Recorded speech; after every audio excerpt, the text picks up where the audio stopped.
Hello everyone, welcome to law maven academy. RTI की series में आज हम डिस्कस करने वाले हैं डेफिनेशंस अंडर आरटीआई एक्ट 2005। तो चलिए शुरू करते हैं।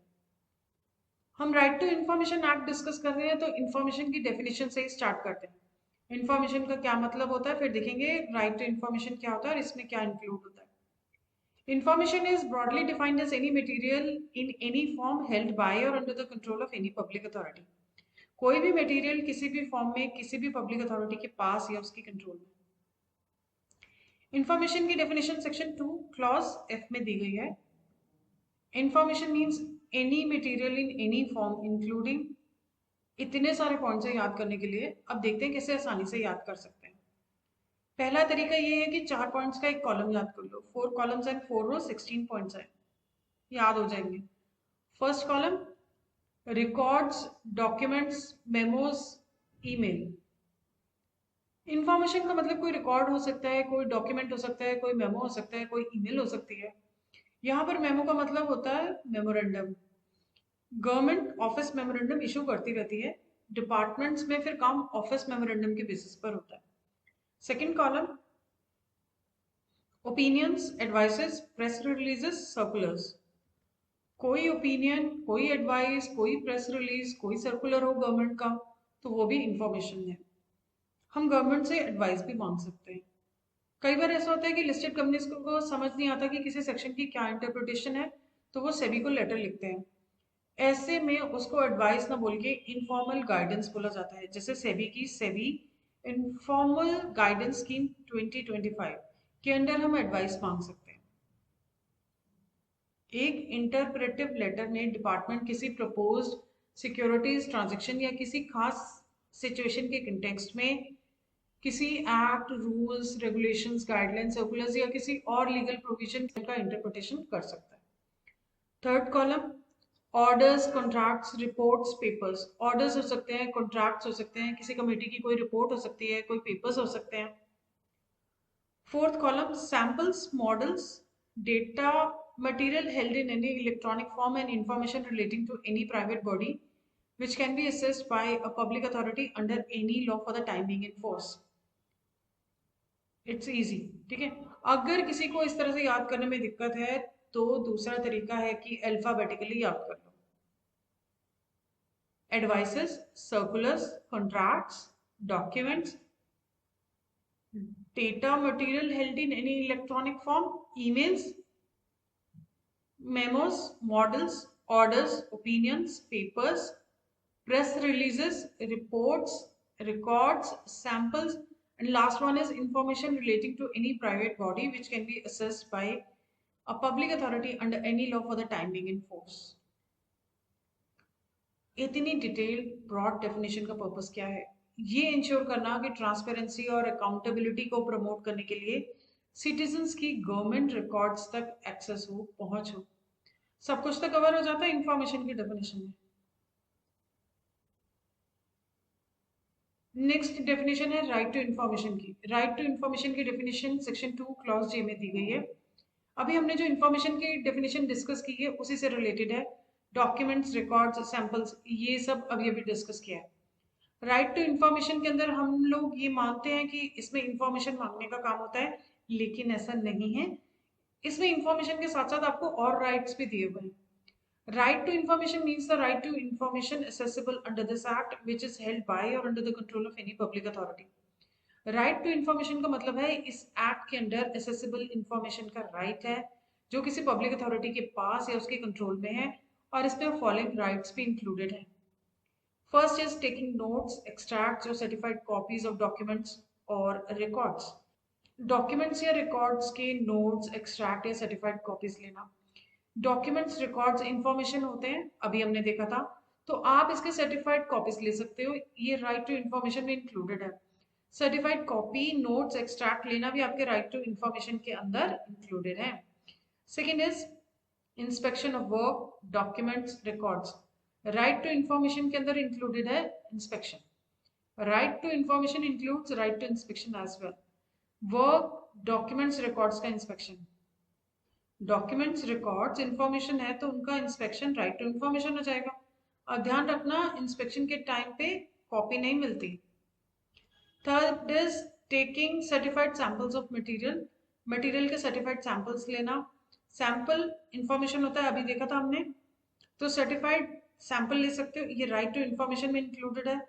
सैंपल इंफॉर्मेशन है तो सैंपल मांगना राइट टू इंफॉर्मेशन हो जाएगा। Obtaining information in the form of disk, floppies, tapes, video cassettes, or in any other electronic mode or through printouts where such information is stored in a computer or in any other device. Disk, floppy, tape, video cassette की form में या किसी और electronic mode में या print out के through information obtain करना जहां ऐसी इंफॉर्मेशन कंप्यूटर या किसी और डिवाइस में स्टोर की हुई होती है। डेटा इन इलेक्ट्रॉनिक फॉर्म भी इंफॉर्मेशन है, तो इलेक्ट्रॉनिक फॉर्म में मांगना राइट टू इंफॉर्मेशन हो जाएगा। फ्लॉपी, सीडी, डीवीडी का जमाना तो अब नहीं रहा, कोर्ट्स में अब पेन ड्राइव भी वैलिड है एज एविडेंस। देखो आज के जमाने में मोस्ट ऑफ इंफॉर्मेशन जो है इलेक्ट्रॉनिक फॉर्म में रहती है। इलेक्ट्रॉनिक रिकॉर्ड्स जो disk, floppy, tapes, video cassettes हैं, आप इनमें इंफॉर्मेशन मांग सकते हो। 4 पॉइंट्स हैं राइट टू इंफॉर्मेशन में इंक्लूडेड है, inspection, certified copies, certified sample and electronic devices. इस एक्ट का सेक्शन 3 कहता है कि all citizens shall have the right to information, सभी सिटीजन्स को इंफॉर्मेशन का राइट होगा। नेक्स्ट डेफिनेशन है एप्रोप्रिएट गवर्नमेंट की। एप्रोप्रिएट गवर्नमेंट की डेफिनेशन सेक्शन 2 क्लॉज ए में दी गई है। जनरली एप्रोप्रिएट गवर्नमेंट या तो सेंट्रल गवर्नमेंट होगी या state government. In relation to a public authority established, constituted, owned, controlled or substantially financed by central government or the union territory administration, appropriate government central government होगी। अगर central government या union territory administration किसी public authority को establish करती है, own करती है, control करती है, या अगर सेंट्रल गवर्नमेंट या यूनियन टेरिटरी एडमिनिस्ट्रेशन का पैसा लगा हुआ है तो एप्रोप्रिएट गवर्नमेंट सेंट्रल गवर्नमेंट होगी। अगर स्टेट गवर्नमेंट किसी पब्लिक अथॉरिटी को एस्टैब्लिश करती है, ओन करती है, कंट्रोल करती है, या अगर स्टेट गवर्नमेंट का पैसा लगा है तो appropriate government state government. Last video में हमने एप्रोप्रिएट गवर्नमेंट क्या काम करती है वो भी डिस्कस किया था, चलो एक बार फिर से शॉर्ट में डिस्कस कर लेते हैं। एप्रोप्रिएट गवर्नमेंट 3 काम करती है। Appropriate government information commission, central information commission, state information commission, CIC, SIC, इन दोनों से रिपोर्ट लेती है एनुअली। एप्रोप्रिएट गवर्नमेंट अवेयरनेस फैलाने के लिए प्रोग्राम्स कंडक्ट करवाती है। एप्रोप्रिएट गवर्नमेंट रूल्स बनाती है। नेक्स्ट डेफिनेशन है कॉम्पिटेंट अथॉरिटी की। कॉम्पिटेंट अथॉरिटी की डेफिनेशन सेक्शन 2 क्लॉज ई में दी गई है। कॉम्पिटेंट अथॉरिटी हाईएस्ट अथॉरिटी या पर्सन को कहा गया है। देखो, हाउस ऑफ पीपल, लोकसभा और स्टेट लेजिस्लेटिव असेंबली के केस में स्पीकर कॉम्पिटेंट अथॉरिटी होंगे। पार्लियामेंट, लोकसभा में हाईएस्ट हुआ स्पीकर, स्पीकर का कहना हर किसी को मानना होता है। राज्यसभा और स्टेट लेजिस्लेटिव काउंसिल के केस में चेयरमैन कॉम्पिटेंट अथॉरिटी होंगे। सुप्रीम कोर्ट के केस में सुप्रीम कोर्ट के chief justice, in other word chief justice of India competent authority होंगे। हाई कोर्ट के केस में हाई कोर्ट के चीफ जस्टिस कॉम्पिटेंट अथॉरिटी होंगे। जो अथॉरिटीज कॉन्स्टिट्यूशन के अंडर एस्टैब्लिश की गई हैं उनके केस में president of India, governor competent authority होंगे।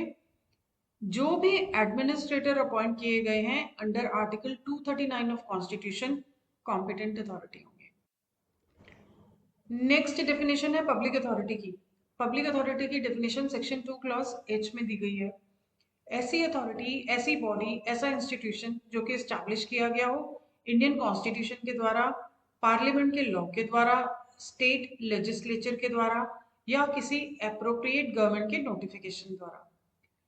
Election commission, finance commission, UPSC, union public service commission, GST council, ये सब major constitutional bodies and authorities है जो कॉन्स्टिट्यूट की गई अंडर कॉन्स्टिट्यूशन ऑफ इंडिया। इनकी एग्जिस्टेंस, पावर्स एंड रिस्पॉन्सिबिलिटीज सीधे constitution के स्पेसिफिक आर्टिकल से मिलती हैं और इनमें किसी भी चेंजेस, मॉडिफिकेशंस के लिए पार्लियामेंट के स्टैंडर्ड एक्ट के बजाय कॉन्स्टिट्यूशनल अमेंडमेंट की जरूरत होती है। And public authority includes any body owned, controlled or substantially financed. Second, non-government organization substantially financed directly or indirectly by funds provided by the appropriate government. और इसमें शामिल है कोई भी body which is owned, controlled or substantially financed by appropriate government and कोई भी non government organisation which is substantially financed by appropriate government. ये directly भी हो सकता है और इनडायरेक्टली भी। Substantially financed means mainly financed. Next definition है रिकॉर्ड की। रिकॉर्ड इंक्लूड्स, रिकॉर्ड में शामिल है any document, manuscript and file. कोई भी डॉक्यूमेंट, मैन्यूस्क्रिप्ट और फाइल। मैन्यूस्क्रिप्ट का मतलब होता है मेन फाइल। मैन्यूस्क्रिप्ट के बेसिस पर ही प्रिंटिंग होती है बुक्स की। Second is any microfilm and facsimile copy of a document.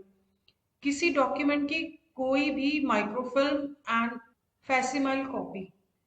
आज के टाइम में फोटो खींचते हैं, मोबाइल से खींचते हैं, डिलीट कर लेते हैं। आज तो एक ही पोज में 3-4 फोटो क्लिक करते हैं, फिर एक अच्छी वाली रखते हैं, बाकी डिलीट कर देते हैं। अब मोबाइल का कैमरा भी अच्छा होता है। मोबाइल में कैमरा तो कुछ साल पहले ही आया है। पहले कोडक के कैमरा हुआ करते थे, उसमें रील डालनी पड़ती थी और 36 फोटोज होती थी।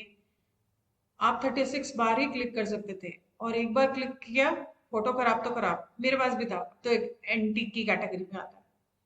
उसके बाद हम उसे प्रिंट करवाते थे, तो फोटो के साथ नेगेटिव भी मिलते थे। जो नेगेटिव मिलते थे, उस नेगेटिव से दोबारा फोटो रीप्रिंट हो सकती थी, तो उसको बोलते हैं माइक्रोफिल्म। फोटोज के लिए माइक्रोफिल्म होती है और मूवीज के लिए माइक्रोफिश।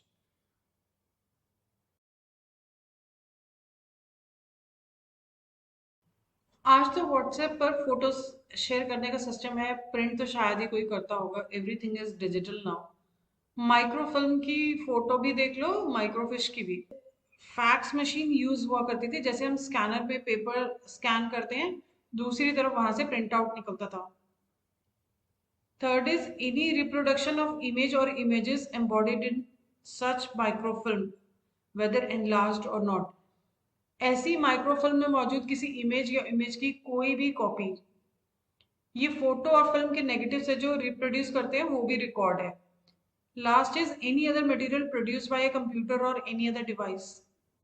कंप्यूटर या किसी और डिवाइस से तैयार की गई कोई भी और मटेरियल। कंप्यूटर और इसके अलावा कोई और डिवाइस से आपने कोई रिकॉर्ड जनरेट किया है, कोई भी डेटा जो कंप्यूटर के अंदर है, वो भी रिकॉर्ड माना जाएगा।